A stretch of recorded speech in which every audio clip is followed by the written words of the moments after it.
20 টাকার নোটে মসজিদের ছবি বাদ দিয়ে মন্দির ও বৌদ্ধবিহারের ছবি সংযোজন মুসলমানের আবেগ অনুভূতির পরিপন্থী। এটি জাতিগত ধর্মীয় চেতনাকে উপেক্ষা করার শামিল। অন্যদিকে খোলাবাজারে নতুন টাকা কিনতে এসে 20 টাকার নোটে মন্দিরের ছবি দেখে তারা প্রতিবাদ করার কথা জানান।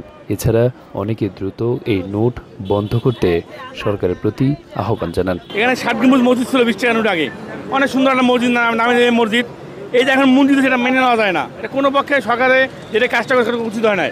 আমরা এর পক্ষে প্রতিবাদ জানাবো, এটা মেনে নেওয়া যাবে। এই টাকাটা চেঞ্জ করতে হবে যে কোনো মুহূর্তে। এটা সরকারের প্রতি আবেদন জানাচ্ছি, এটা সরকার দ্রুত সরকারের টাকাটা চেঞ্জ করার জন্য অনুরোধ জানাচ্ছি। মসজিদ ছিল, মসজিদটা আপনি চেঞ্জ করে আমাদের মন্দির দেওয়া হলো, কিন্তু আমরা কোনোদিনও ভাবতে পারি নাই যে আমাদের মসজিদ চেঞ্জ করে মন্দির হবে। কিন্তু আমরা এই মন্দির অবশ্যই চাই, এই টাকা চেঞ্জ হোক, এই টাকা আমরা চাই না। আমরা মুসলিম কান্ট্রি হয়ে বাংলাদেশে এই টাকা আমরা চাই না।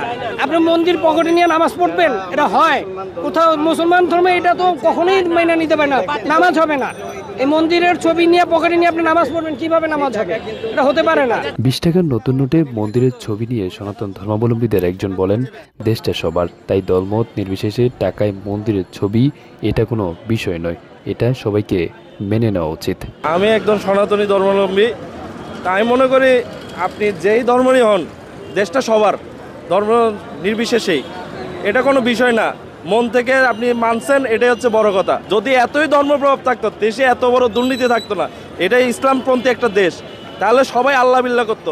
আগে ছিল একজন জাতির পিতা দিয়ে দিছে, এটা একদম রাজনীতিক হয়ে গেছে। এরকম বাবা ছাড়া কেন কথা বলা যাইতো না। 20 টাকার নতুন নোটে মন্দিরের ছবি থাকায় এবং দাম দ্বিগুণ হওয়ায় অনেকেই কিনতে এসে ফিরে যাচ্ছেন।